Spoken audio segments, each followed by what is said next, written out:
In the following video, I will be discussing the conventions such as camera, sound, editing, and mise-en-scene within the opening scene of Lights Out.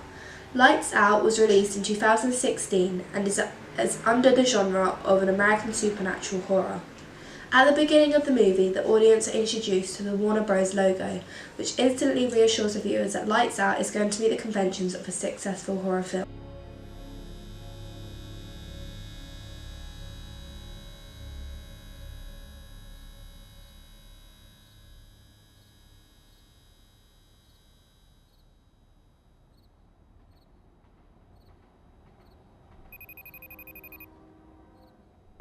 In the first shot, we are introduced to the setting. It is an establishing shot of a warehouse, potentially on a film set. This allows the viewers to obtain a sense of the location and where the scene is about to take place. Hey, Dad. Are you coming home soon? Yeah, in an hour or so. What's up? Where's Mom? I don't think she's feeling good. I know.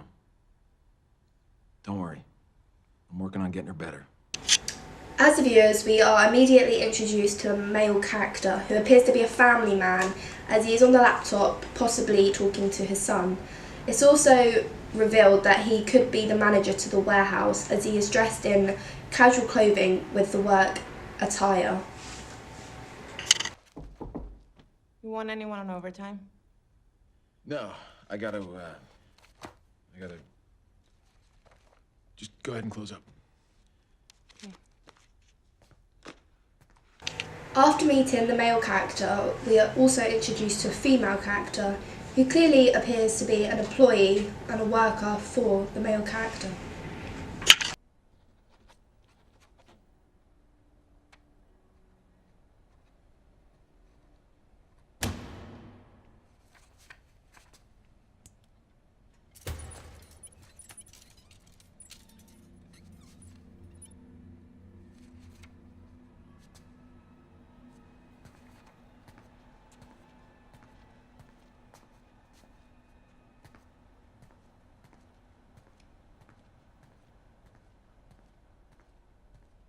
The woman then appears to be on her own, and the viewers witness something that's very suspicious.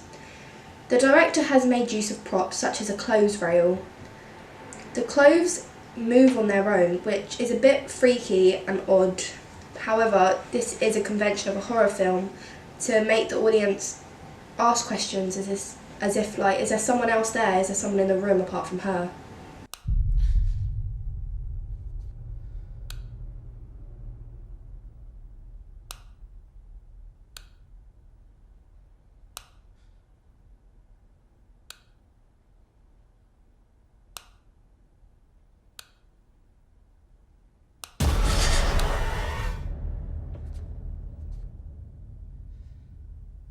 A third character is then introduced to the audience, whose identity is unknown and is very lightly shown only in the use of a silhouette. The figure does not appear to be wearing a costume. It looks like it's possibly naked, as you can only see bare skin. This further reveals that the figure is not human and may be something more like a creature, possibly answering the questions as to who moved the rail in the past shot. Lighting is used at this point, as the lights go on and off. The creepy figure gets closer and closer to the character as the lights go off. This not only makes the character jump, but also the viewers as they're sitting on the edge of their seats. This makes the expectations of a good horror film. Continuity is shown at this point. It's called a shot reverse shot, which is a shot between the female character and the figure as it continuously goes back and forth between the two shots to show there is a connection between them. This makes the viewer feel empathetic towards the character who is a potential victim.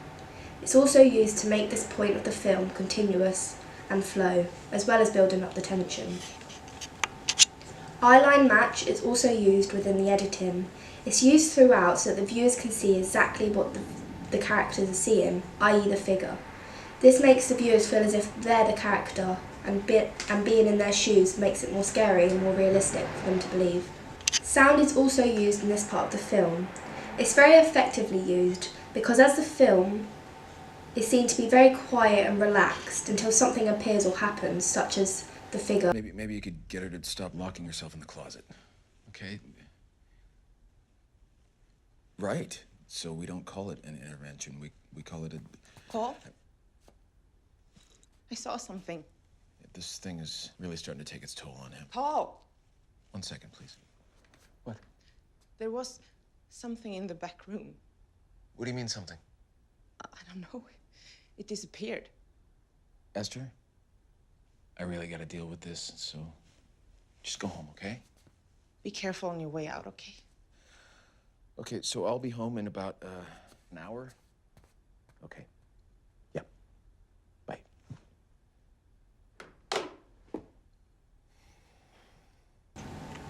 After the female character witnesses the figure, she warns the other character by saying, "Be careful on your way out." This reveals to the audience that she may care for the man. However, the man does not seem to be interested, as he is more concerned about the phone call he is making, or possibly does not believe what she is saying. This foreshadows to the viewers that something bad is likely to happen to the male character.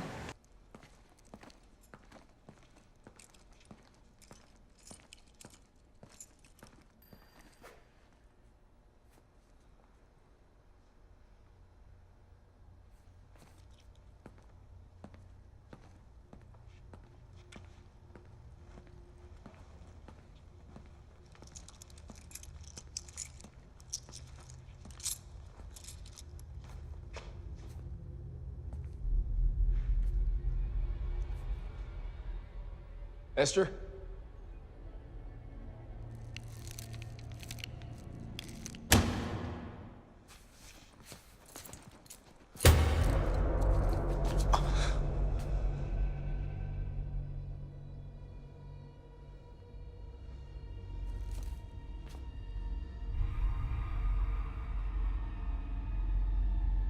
Okay. The lighting in the film is generally quite a low key, especially when the figure is present. This links to the title of the film, Lights Out, because when the lighting is minimal or non-existent, that's when bad things happen or unexplained things appear. Spotlights are also used, as you can see in the film, in the ceiling. This reveals that it's highlighting the focus point, the main part of that scene or shot, i.e. in this film, the figure.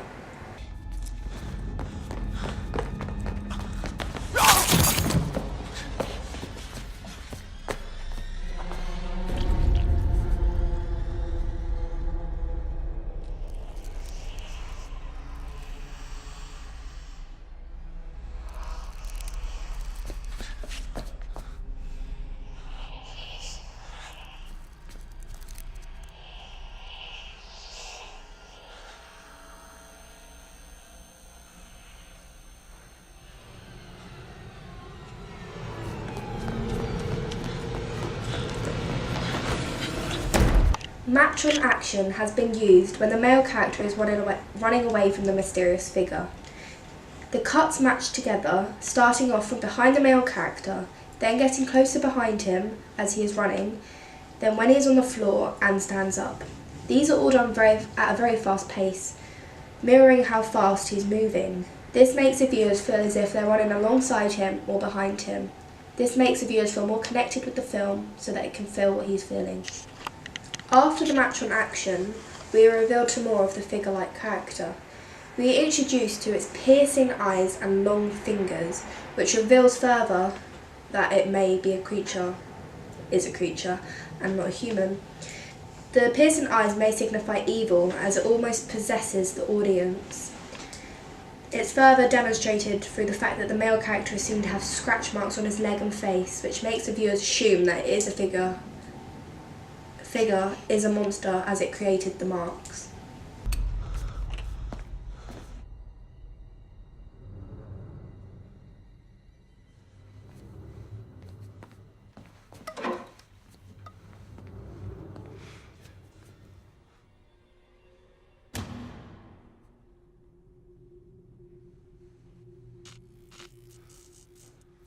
No, come on.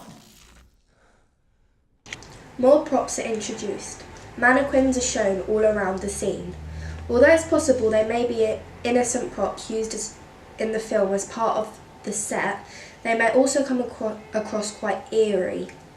Viewers may jump to conclusion or get the idea in their heads that the mannequins may come to life. This makes the viewers become involved with the film and engaged as they come up with scenarios in their heads. The male character then makes use of a prop of a baseball bat.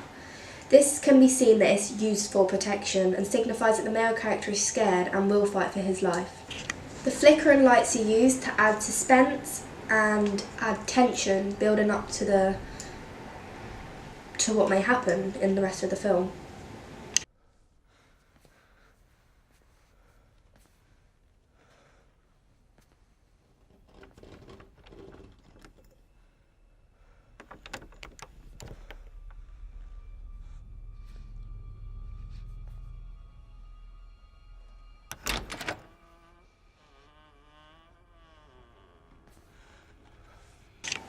The camera is then used to show a slow zoom onto the door handle. This extends the anticipation of whether something is going to come out through the door or if something is going to appear on the other side. The slow zoom makes it very dramatic and gets the audience to build tension. It wouldn't be the same effect if it quickly zoomed in, whereas a slow builds up that tension, getting to the point that it is a horror film. At this point, the male character seemed to have sweat on his forehead. This signifies to the audience how terrified he must be, because you sweat when you are nervous and your adrenaline's going. So it makes the audience understand and realise what he is going through right now.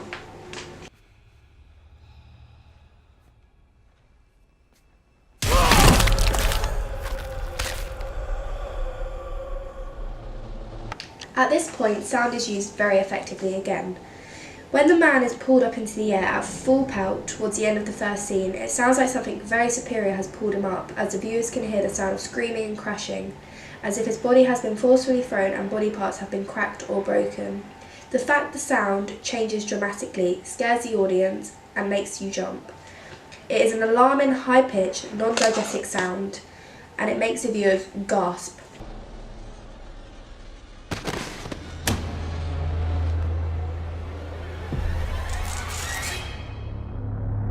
After the man is pulled up, he is then dropped onto the concrete floor, as you hear a thud before the spotlights are turned on onto him.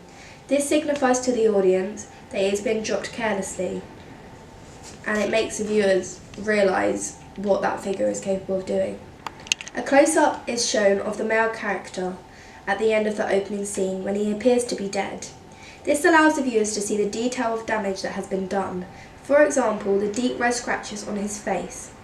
While shown, this close-up of the lights flicker for the final time before they go off completely.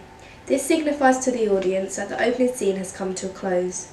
It makes the audience feel shaken, as already so much has happened for an opening scene of a film, and that so much more horror is waiting to be shown ahead. The title then appears in a plain white fancy writing on a black background. It's simple yet effective and professional looking. The title fades out as if the lights have gone out to further emphasise the title of the film and to exaggerate that a character has been killed. The conventions shown in the opening scene of Lights Out are very successful and used to a correct high standard. This makes the film really, really good, and it makes the viewers or the audience want to carry on watching the film and see what happens.